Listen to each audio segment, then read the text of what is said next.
मेरे प्रिय भाइयों और बहनों, आज आप सुनने जा रहे हैं एक ऐसी गवाही जो न सिर्फ एक जीवन की कहानी है, बल्कि परमेश्वर की महिमा का जीवित प्रमाण है।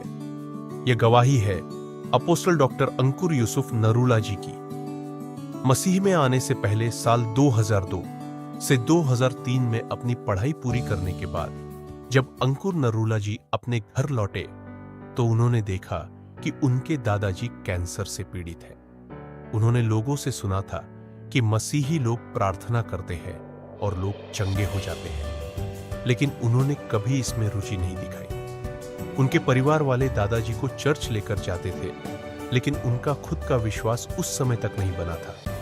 कुछ समय बाद उनके माता पिता भी चर्च जाना शुरू कर दिए, लेकिन अंकुर जी ने इसका विरोध किया। उन्होंने कहा, क्रिश्चियन मत बनो, ये कुछ नहीं है।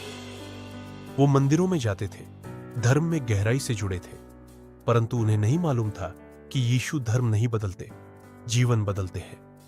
जीवन में अंधकार की घड़ी 2004 में एक कुत्ते के काटने से उनका मानसिक संतुलन बिगड़ गया। बार बार अटैक आने लगे।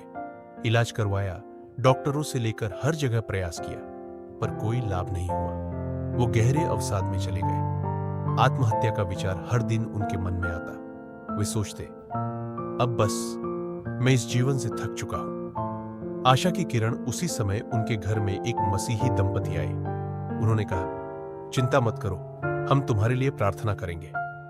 अंकुर जी सोचने लगे, मैंने हर रास्ता देख लिया, इसे भी आजमा कर देख लेता हूं। रात 8 बजे वे पहली बार चर्च गए, नशे की हालत में। प्रार्थना के दौरान उन्होंने एक अद्भुत अनुभव किया, जैसे उनके शरीर में करंट दौड़ गया हो। उन्हें एक नीले रंग की नई नियम की किताब दी गई और कहा गया, रोज 20 मिनट प्रार्थना करना।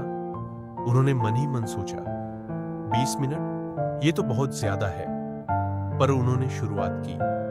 परिवर्तन की प्रक्रिया उन दिनों वे जुए और नशे के आदी थे। एक बार पूल क्लब में उनका झगड़ा हो गया, जिस वजह से इस सब से उनका मन टूट गया। फिर चर्च से एक कॉल आया, क्या आप रोज शाम को चर्च आ सकते हैं? उन्होंने कहा, हाँ। धीरे धीरे उन्होंने बाइबल पढ़ना शुरू किया।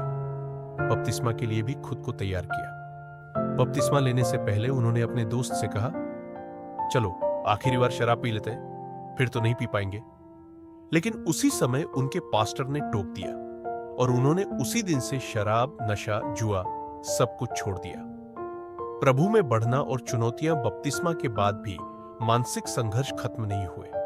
अटैक अब और बढ़ने लगे, पर वे जानते थे कि सत्य में चलना है, पीछे नहीं मुड़ना। बाइबल उनके लिए दवा बन गई। जब भी अटैक आते, वे बाइबल पढ़ते। 4 से 5 घंटे या उससे अधिक पढ़ते, तब जाकर चैन मिलता और सो पाते। हर दिन परमेश्वर से संगति बढ़ती गई।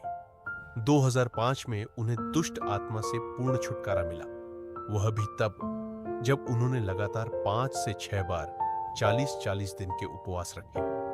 परमेश्वर ने उनसे कहा, हियाव बांधो, दृढ़ रहो, मसीह में की गई मेहनत व्यर्थ नहीं जाती। चंगाई पाने से पहले एक दिन एक व्यक्ति उनके पास आया, पेट में जलन की समस्या के साथ। उन्होंने उसके लिए प्रार्थना की।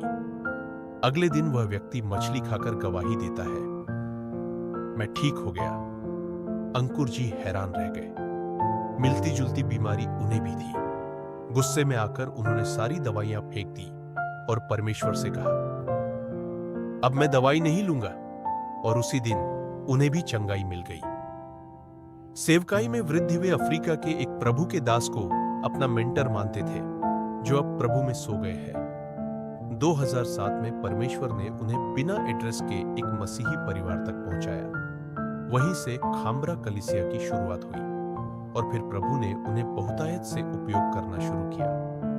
आज अंकुर नरूला मिनिस्ट्री भारत की सबसे बड़ी और सबसे तेजी से बढ़ने वाली चर्च सेवकाई बन चुकी है। हर सप्ताह हजारों लोग चंगाई, छुटकारा और उद्धार की गवाही देते हैं। प्रिय भाई और बहनों, यह गवाही हमें यही सिखाती है, शुरुआत छोटी हो सकती है, केवल 20 मिनट की प्रार्थना से, लेकिन यदि आप निरंतर मसीह में बने रहे तो वो दिन दूर नहीं जब परमेश्वर आपको भी महान रूप में उपयोग करने लगे। आप ईमानदार रहे, वचन में बने रहे और परिस्थितियां कैसी भी हों, कभी पीछे मत मुड़े। प्रभु आपको आशीष दे। आमीन।